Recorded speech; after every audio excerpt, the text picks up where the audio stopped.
তারা সেই সৌভাগ্যবান মানুষ যারা জান্নাতে সবার আগে প্রবেশ করবে। সুবহানাল্লাহ। নবীজি সাল্লাল্লাহু আলাইহি সাল্লাম বলেছেন, এর মধ্যে প্রথম শ্রেণীর মানুষ হলেন শহীদ, যারা আল্লাহর দ্বীনের জন্য নিজের জীবনকে বিলিয়ে দিয়েছে। এই শহীদদেরকে আল্লাহ তাআলা জান্নাতে সবার আগে প্রবেশ করাবেন। আল্লাহ তাআলা আমাদের সবাইকে শাহাদাতের মওত এবং শাহাদাতের মৃত্যু আমাদের সবাইকে নসিব করুন। দ্বিতীয়ত নবী সাল্লাল্লাহু আলাইহি সাল্লাম বলেছেন, ও আফিফুন মুতাআফফিফ, যে মানুষ তার চরিত্রকে কোনো প্রকার কালিমা লাগতে দেয় না।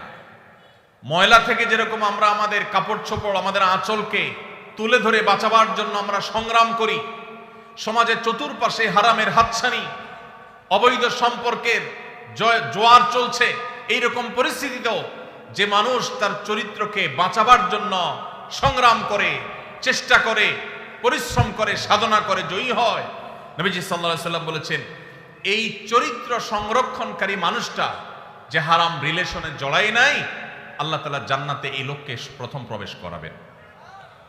আর তৃতীয়ত হলেন ওয়া আবদুন আহসানা ইবাদাতাল্লাহ ওয়া নাসাহা লিমাওয়ালি, যেই কৃতদাস আল্লাহর ইবাদতও ভালো করে, আবার তার মালিকের কল্যাণও কামনা করে, মালিকের কোনো ক্ষতি চায় না, অর্থাৎ বান্দার হক আদায় করে, আবার আল্লাহর ইবাদতটাও সুন্দরভাবে করে, সেই কৃতদাসকেও আল্লাহ তাআলা জান্নাতে সবার আগে প্রবেশ করাবেন।